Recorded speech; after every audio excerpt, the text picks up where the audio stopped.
안녕하십니까?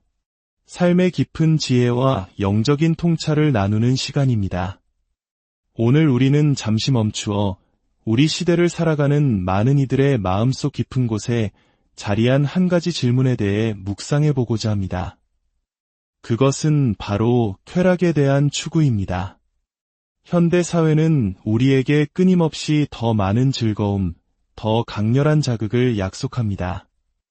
하지만 그 끝없는 쾌락의 추구 끝에 우리를 기다리는 것은 과연 무엇일까요? 수천 년 전 이사야 선지자는 타락해가는 자신의 민족을 향해 하나님의 엄중한 경고를 외쳤습니다. 오늘 우리가 함께 나눌 이사야서 5장의 말씀은 마치 오늘날 우리 사회의 모습을 거울처럼 비추는 듯하여 더욱 가슴에 깊이 와닿습니다. 본격적인 말씀에 들어가기 앞서 이 귀한 진리의 말씀이 더 많은 영혼에게 닿을 수 있도록 여러분의 도움이 필요합니다. 지금 이 영상을 사랑하는 이들에게 공유해 주신다면 그들의 삶과 가정 위에 하나님의 은혜와 평강이 가득하기를 기도하겠습니다. 저희 채널을 구독하시는 것 또한 이 복된 소식을 전하는 사역에 동참하는 아름다운 방법이 될 것입니다. 여러분의 작은 실천이 누군가에게는 인생을 바꾸는 큰 울림이 될 수 있습니다. 이제 우리를 향한 하나님의 음성에 귀를 기울여 보겠습니다. 이사야서 5장 11절부터 17절의 말씀입니다. 아침에 일찍이 일어나 독주를 마시며 밤이 깊도록 포도주에 취하는 자들은 화 있을진저. 그들이 연회에는 수금과 비파와 소고와 피리와 포도주를 갖추었어도 여호와께서 행하시는 일에는 관심을 두지 아니하며 그의 손으로 하신 일을 보지 아니하는도다. 이러므로 내 백성이 무지함으로 말미암아 사로잡힐 것이요 그들의 귀한 자는 굶주릴 것이요 무리는 목마를 것이라. 그러므로 스올이 그의 욕심을 크게 내어 한량없이 그 입을 벌린즉 그들의 호화로움과 그들의 많은 무리와 그들의 떠드는 것과 그 중에서 즐거워하는 자가 거기에 빠질 것이라. 여느 사람은 구풀이고 존귀한 자는 낮아지고 오만한 자의 눈도 낮아질 것이로되 오직 만군의 여호와는 정의로우심으로 높임을 받으시며 거룩하신 하나님은 공의로우심으로 거룩하다 일컬음을 받으시리니 그때의 어린 양들은 자기 초장에 있는 것 같이 풀을 먹을 것이요 유리하는 자들이 부한 자들의 황폐한 밭에서 먹으리라. 오늘 우리는 이사야 선지자가 자기 동족을 향해 선포했던 두 번째 화에 대해 깊이 살펴보고자 합니다. 이 경고는 인류가 가진 근본적인 문제의 두 번째 모습을 우리에게 보여줍니다. 오늘날 이 세상에 왜 하나님의 진노가 임하는가? 왜 세상은 이토록 혼란스러운가? 그 두 번째 원인은 첫 번째 원인이었던 물질주의만큼이나 중요합니다. 사실 이 모든 문제들은 하나의 뿌리에서 나온 다른 가지들과 같습니다. 그 두 번째 원인은 바로 쾌락에 대한 집착, 즉 쾌락을 향한 끝없는 방탕함입니다. 오늘 본문이 다루고 있는 핵심 주제가 바로 이것입니다. 물론 본문은 주로 술과 음악이라는 구체적인 예를 들어 설명합니다. 하지만 선지자가 진정으로 염려하고 성경 전체가 일관되게 비판하는 것은 특정 쾌락 그 자체가 아닙니다. 술이 문제고 음악이 문제라는 것이 아닙니다. 진짜 문제는 쾌락에 대한 집착이라는 죄에 빠진 사람들의 태도입니다. 그들은 쾌락에 취해 있고 오직 쾌락을 위해 살아갑니다. 그것이 술이든 음악이든 다른 어떤 것이든 본질은 같습니다. 놀라운 사실은 예수 그리스도가 태어나시기 무려 800년 전에 기록된 이사야 선지자의 묘사가 오늘날의 세상을 너무나도 정확하게 그려내고 있다는 점입니다. 오늘날 세상의 문제는 단지 술에만 국한되지 않습니다. 하지만 술과 그에 동반되는 모든 것들은 여전히, 아니 점점 더 심각한 문제가 되고 있습니다. 하나님을 믿지 않고 그리스도와 성경의 진리를 거부하는 사람들이 내세우는 멋진 인생의 구호는 무엇입니까? 결국 그것은 섹스, 마약, 그리고 로큰롤이라는 말로 요약되지 않습니까? 이사야의 묘사는 놀라울 정도로 현대적인 울림을 가지고 있습니다. 그는 연회, 즉 잔치에 대해서도 언급합니다. 끝없이 먹고 마시는 향락적인 문화. 이 모든 것이 오늘 본문에 상세히 압축되어 있습니다. 이러한 삶의 방식에 대한 본격적인 분석에 앞서 우리는 두 가지 중요한 사실을 먼저 짚고 넘어가야 합니다. 첫째, 이사야는 이 죄악이 사회의 모든 계층에 만연해 있음을 힘주어 강조합니다. 이것은 매우 중요한 성경적 원리입니다. 하나님 앞에서는 모든 인간이 평등하며 모든 인간이 똑같은 죄에 대해 유죄입니다. 우리는 스스로를 부자와 가난한 자, 유식한 자와 무식한 자, 보수와 진보 등으로 나누지만 하나님 보시기에는 아무 의미 없는 구분일 뿐입니다. 왜냐하면 그 모든 집단에 속한 사람들이 정확히 똑같은 죄를 짓고 있기 때문입니다. 선지자의 목소리를 들어보십시오. 그들의 귀한 자는 굶주릴 것이요 무리는 목마를 것이라. 사회는 이렇게 나뉩니다. 소수의 상류층과 다수의 대중. 14절에서는 다시 이렇게 말합니다. 스올이 그들의 호화로움과 그들의 많은 무리와 그들의 떠드는 것과 즐거워하는 자가 거기에 빠질 것이라. 여기서 호화로움은 그 나라의 영광이라 불리는 위대한 자들, 즉 지도층을 의미합니다. 그리고 15절에서도 다시 한번 강조합니다. 여느 사람은 구풀이고 존귀한 자는 낮아지고 오만한 자의 눈도 낮아질 것이로되 이 죄는 모두에게 해당됩니다. 복음의 메시지는 모든 사람을 위한 것입니다. 거기에는 헬라인이나 유대인이나 야만인이나 종이나 자유인이 구별이 없습니다. 당신이 어느 나라 사람이든 피부색이 무엇이든 상관없습니다. 로마서 3장 23절은 선포합니다. 모든 사람이 죄를 범하였음에 하나님의 영광에 이르지 못하더니 모두가 죄인입니다. 상류층과 하류층, 비천한 자와 권세 있는 자 모두가 말입니다. 이것이 성경적 관점을 가진 사람이 세상을 볼 때 세상의 다른 모든 구분이 피상적으로 보이는 이유입니다. 어떤 사람들은 늘 다른 사람을 탓합니다. 문제는 저 사람들 때문이야 라고 말합니다. 하지만 아닙니다. 문제는 우리 모두에게 있습니다. 모든 계층, 모든 집단, 이 땅의 모든 남자와 여자 안에 문제가 있습니다. 당신이 위스키를 마시든 보드카를 마시든 혹은 맥주를 마시든 중요하지 않습니다. 당신이 술에 취해 있다는 사실이 중요할 뿐입니다. 둘째, 더욱 놀라운 사실은 그들이 끔찍하게 어려운 시기에 이런 행동을 하고 있었다는 점입니다. 하나님께서는 이미 여러 선지자를 일으켜 그들의 영적, 도덕적, 정치적, 군사적 위기 상황에 대해 경고하고 계셨습니다.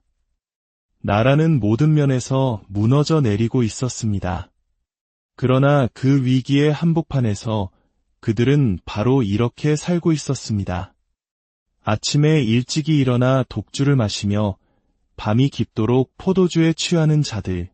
그들이 연회에는 여호와께서 행하시는 일에는 관심을 두지 아니하며 그의 손으로 하신 일을 보지 아니하는도다. 이것이 죄에 빠진 인간의 가장 놀라운 특징 중 하나입니다. 우리는 매일 신문 일면에서 이사야 선지자가 말한 것과 똑같은 현실을 봅니다.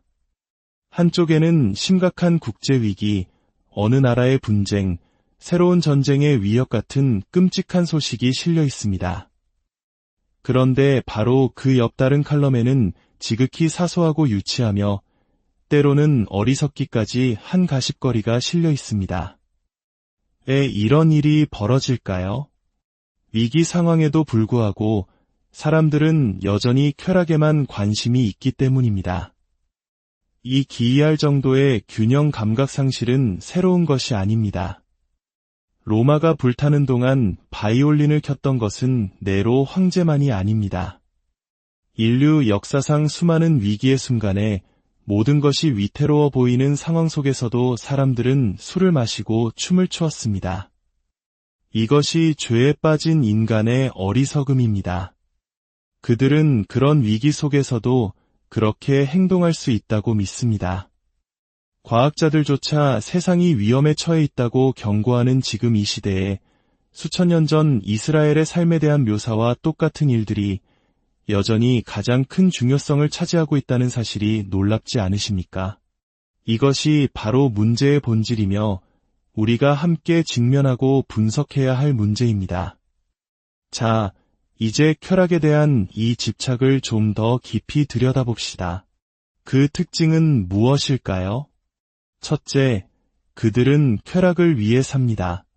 아침에 일찍이 일어나 밤이 깊도록 쾌락이 인생의 가장 중요한 것이 됩니다. 그것이 삶의 목적이자 목표가 됩니다. 이것은 일종의 쾌락주의입니다. 분명히 말씀드리지만 기독교는 쾌락 자체를 악하다고 말하지 않습니다. 기독교 메시지의 가장 영광스러운 점 중 하나는 우리에게 참된 기쁨을 준다는 것입니다. 어둡고 슬픈 표정, 엄격하고 경직된 모습은 진정한 기독교를 대표하지 않습니다.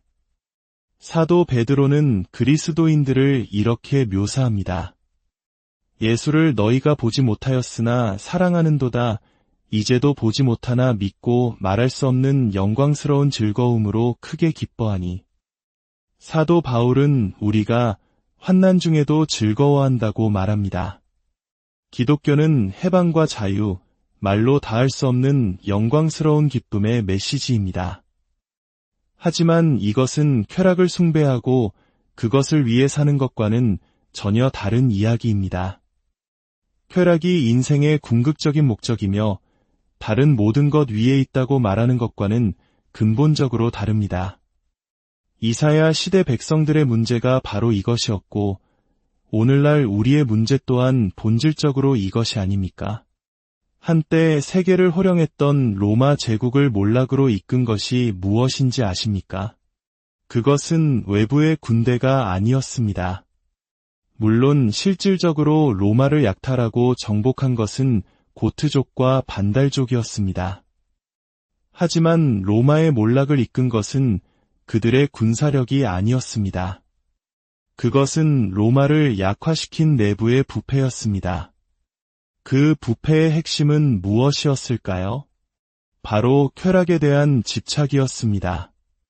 로마 시민들은 목욕탕에서 시간을 보내고 호화로운 연애를 즐기며 음악을 듣는데 몰두했습니다. 정확히 오늘 본문이 묘사하는 모습 그대로입니다. 바로 그것이 강력했던 제국을 무너뜨렸습니다.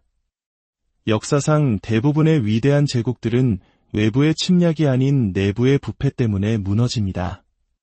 오늘날 우리는 비슷한 현상을 목격하고 있지는 않습니까? 많은 사람들에게 일이란 단지 돈을 벌기 위한 수단일 뿐입니다. 진정한 장인 정신, 일 자체에서 오는 흥미와 즐거움은 어디로 갔습니까? 일은 더 많은 쾌락을 살 돈을 마련하기 위한 수단으로 전락했습니다. 심지어 쾌락 자체도 거대한 사업이 되었습니다. 사람들은 스포츠를 말하지만 그것은 더 이상 순수한 스포츠가 아니라 비즈니스입니다. 선수들은 노예처럼 팔려나갑니다. 사람들은 내기를 걸지 않으면 즐기지 못하는 것처럼 보입니다. 이러한 쾌락에 대한 집착은 개인의 삶도 파괴합니다. 쾌락은 사람들을 지배하는 폭군이 되어 자신의 일과 직업, 심지어 명성까지도 소홀히 하게 만듭니다. 좋은 시간을 보내는 것이 모든 것보다 중요해집니다. 둘째, 이러한 삶의 인위성과 저급함을 보십시오. 이 매력적으로 보이는 삶은 사실 생각할 수 있는 가장 피상적이고 인위적인 존재 방식입니다. 그것은 외부의 자극 없이는 유지될 수 없습니다. 술과 특정 종류의 음악을 통해 인위적으로 만들어지고 자극됩니다. 술에 취하지 않으면 행복할 수 없는 사람들은 얼마나 불행한 존재입니까? 그들은 자연스러운 상태로는 행복할 수 없어서 사교적이 되기 위해, 재미있는 대화를 나누기 위해 인위적인 자극제를 필요로 합니다. 이러한 삶은 인간의 가장 고귀한 능력을 희생시켜야만 유지될 수 있습니다. 사람들은 알코올이 흥분제라고 생각하지만 양리학적으로 알코올은 순수한 억제제입니다. 그것이 하는 일은 뇌의 고등 중추 기능을 억제하는 것입니다. 알코올의 영향을 받은 사람들이 더 활기차 보이는 이유는 그들의 자제력과 분별력을 담당하는 뇌의 기능이 억제되었기 때문입니다. 그들은 더 자유로워진다고 느끼지만 그것은 자극이 아니라 억제된 결과입니다. 그들은 더 원초적인 상태가 되는 것입니다. 음악도 마찬가지입니다. 특정 종류의 음악, 즉 끝없이 반복되는 리드미컬한 음악은 알코올과 똑같은 효과를 낼 수 있습니다. 사람들은 음악이 시작되면 발을 까딱거리기 시작하고 나중에는 온몸을 흔듭니다. 반복적인 리듬과 신체적 움직임을 통해 뇌의 고등중추는 마비되고 사람들은 서서히 도취 상태에 빠져듭니다. 알코올과 이런 종류의 음악, 이 두 가지가 합쳐졌을 때 선지자가 여기서 묘사하고 있는 삶, 즉 소란과 방종, 광기로 가득 찬 삶이 탄생합니다. 자제력을 잃고 더 이상 품이 있고 인간적인 방식으로 행동하지 않는 남녀의 모습이 나타납니다. 그리고 이 모든 것은 우연이 아니라 완벽하게 조직되고 조장됩니다. 사람들의 이러한 약점을 이용해 돈을 버는 이들이 있고 대다수의 사람들은 속아서 순진한 희생자가 됩니다. 이사야 선지자의 경고는 수천 년의 시간을 넘어 오늘 우리에게도 생생하게 들려옵니다. 하나님을 떠난 쾌락의 추구는 결국 공허함과 파멸로 이어질 뿐입니다. 그것은 영혼을 목마르게 하고 존귀한 자를 낮아지게 하며 결국 수올, 즉 죽음의 입으로 우리를 끌고 갑니다. 그러나 성경은 절망으로 끝나지 않습니다. 이 어둠 속에서 선지자는 외칩니다. 오직 만군의 여호와는 정의로우심으로 높임을 받으시며 거룩하신 하나님은 공의로우심으로 거룩하다 일컬음을 받으시리니 세상의 헛된 즐거움이 아닌 영원한 진리이신 하나님 안에 참된 기쁨과 만족이 있습니다. 세상이 주는 순간적인 쾌락이 아니라 우리 주 예수 그리스도께서 주시는 영원한 생명과 평안이야말로 우리가 진정으로 추구해야 할 가치입니다. 이 말씀을 듣는 모든 분들의 삶 가운데 헛된 쾌락의 속박에서 벗어나 참된 기쁨과 자유를 주시는 우리 주 예수 그리스도의 은혜가 함께 하시기를 간절히 기도합니다. 찰나의 즐거움이 아닌 영원한 진리 안에서 참된 평안과 행복을 발견하시기를 축복합니다.